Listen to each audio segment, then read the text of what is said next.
There is a growing sense of intrigue around a group of young Cincinnati Bengals draft picks that many fans may not be talking about every day, but that could change sooner than expected.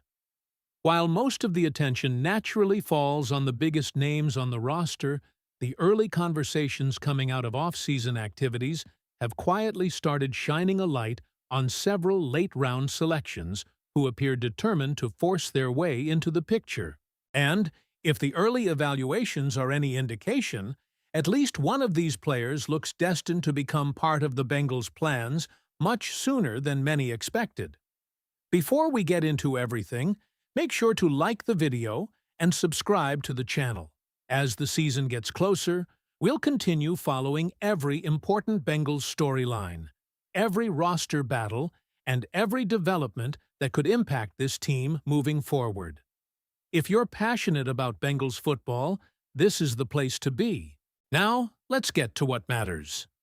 As the Bengals move through the quieter portion of the offseason, attention has started turning toward the back end of the roster. These are the players who rarely dominate headlines, but often become some of the most important stories during training camp. Among those names, 3 draft selections have generated particular interest: 6th-round offensive lineman Brian Parker II and 7th-round picks Jack Endries and Landon Robinson. Starting with Brian Parker II, there is already significant optimism surrounding his future with the organization. Selected with the 189th overall pick in the 6th round of the 2026 NFL Draft, Parker arrives with a background that immediately stands out. He spent all 4 years of his college career at Duke, something that has become increasingly uncommon in today's college football landscape. At a time when transfers have become routine, Parker stayed put and developed within the same program throughout his collegiate journey. His football path is especially interesting because of his versatility. Coming out of St. Xavier High School in Cincinnati, Parker was regarded as one of the top centers in the country. Once he arrived at Duke, his role evolved. After seeing limited action early in his college career, he eventually worked at both tackle positions before settling in at right tackle during the final years of his time with the Blue Devils.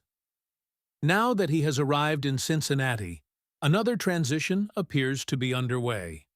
Early reports from off-season work indicate that Parker has been receiving the majority of his reps at guard. That means his football experience now stretches across virtually every position on the offensive line: center in high school, tackle in college, guard in the NFL. That type of flexibility is incredibly valuable. Every NFL team looks for offensive linemen capable of handling multiple responsibilities. Injuries happen. Depth becomes critical. Having a player who can move across different spots can make life significantly easier for a coaching staff. What makes Parker's situation particularly notable is the growing belief that he is not simply competing for a roster spot. Instead, there appears to be genuine confidence that he will make the team. The combination of positional versatility, developmental upside, and the organization's apparent belief in his talent creates a strong foundation for his future. There is also another factor that continues to surface whenever Parker's name comes up: his wrestling background. That trait has become increasingly common among offensive linemen entering Cincinnati's system. The physical hand-to-hand combat elements associated with wrestling naturally translate to line play, and Parker brings that experience with him. Beyond the football evaluation, there is also the hometown connection.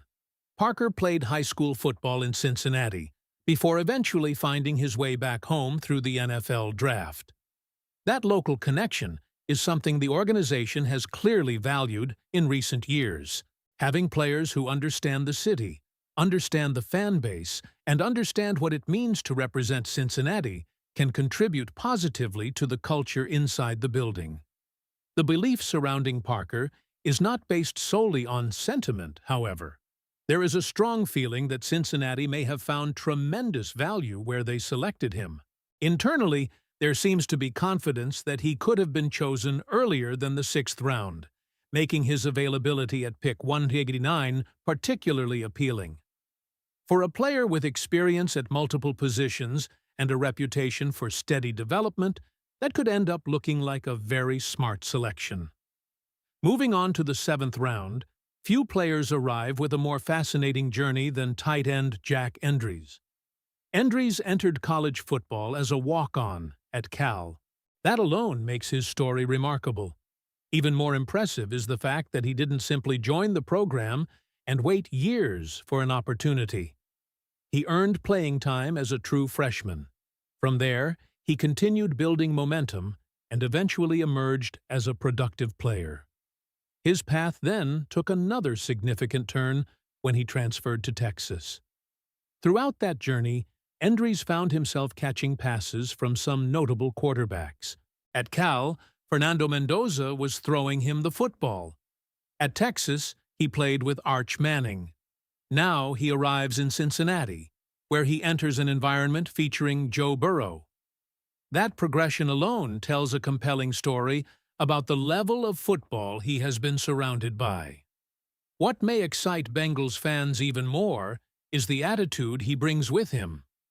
After being selected 221st overall, Endries made it clear that he believed he should have gone earlier in the draft. Rather than hiding his frustration, he embraced it. His comments reflected a player carrying a substantial chip on his shoulder, a player eager to prove teams wrong, a player motivated by every franchise that passed on him. That mindset often resonates inside NFL locker rooms. Competition is relentless. Every roster spot must be earned. Every opportunity must be seized. Players who carry that extra edge can sometimes accelerate their development because they never allow themselves to become comfortable. The question for Endries isn't necessarily talent. The biggest question revolves around opportunity. The Bengals already have several established names at tight end, creating a highly competitive situation. That means Endries will need an exceptional training camp and preseason if he wants to secure a place on the active roster immediately. At the same time, his profile makes him an intriguing developmental candidate. There appears to be legitimate belief that even if he doesn't initially crack the final roster, he could become a valuable practice squad player with the potential to contribute down the road. What makes the competition especially fascinating is the variety of skill sets involved. The Bengals must determine exactly how they want to structure the tight end room. They must decide how many players to keep and which roles need to be prioritized. That creates a pathway for Endries to force difficult decisions. The organization clearly saw something worth investing in when they drafted him, and his determination suggests he won't be content simply participating in camp. He intends to compete. Finally, there is Landon Robinson. Among these late-round selections, Robinson may be generating some of the most intriguing conversations. The Bengals selected him in the 7th round, after showing considerable interest throughout the pre-draft process. The connection between Robinson and the organization had been developing for some time, making the selection feel less like a surprise and more like the culmination of a relationship that had already been established. Robinson spent 4 years at Navy. His early seasons were relatively quiet, but eventually everything began coming together.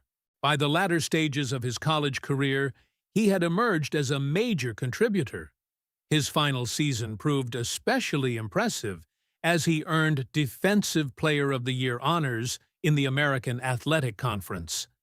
The production wasn't the issue. The primary concern entering the draft centered around physical measurements. There is a belief that if Robinson were slightly taller and carried additional size, he may have been selected much earlier. Instead, questions about how his frame would translate to the NFL contributed to his slide. That makes training camp and preseason particularly important. Robinson now has an opportunity to answer those concerns directly. The traits that attracted attention are already there: physicality, violence, intensity, effort, competitiveness. Those qualities have never been questioned. The challenge will be proving that he can consistently overcome larger NFL offensive linemen and maintain effectiveness against professional competition.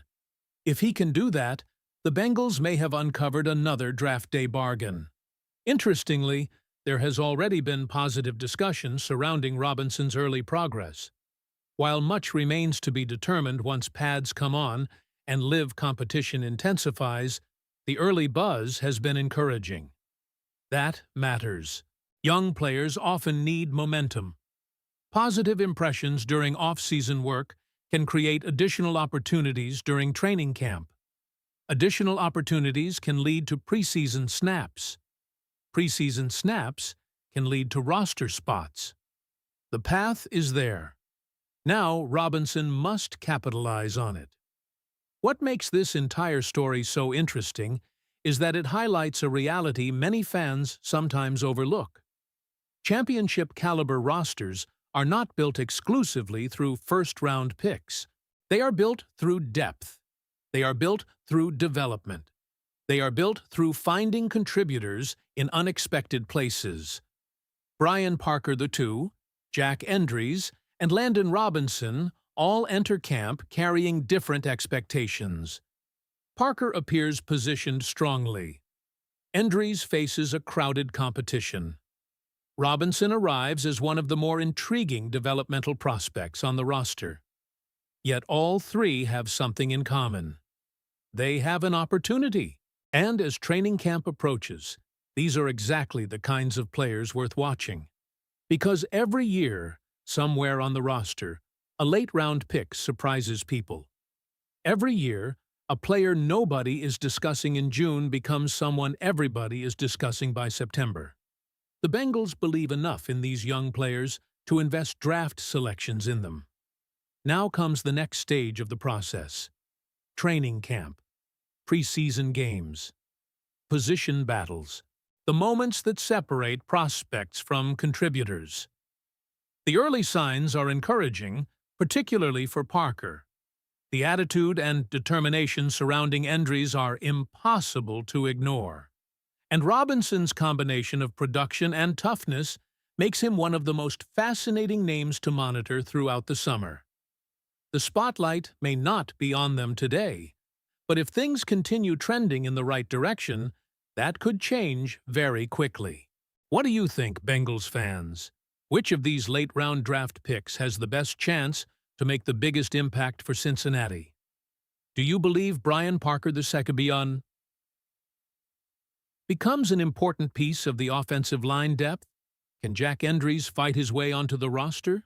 Or is Landon Robinson the sleeper prospect everyone will be talking about by the end of training camp? Let me know your thoughts in the comments. Who Dey?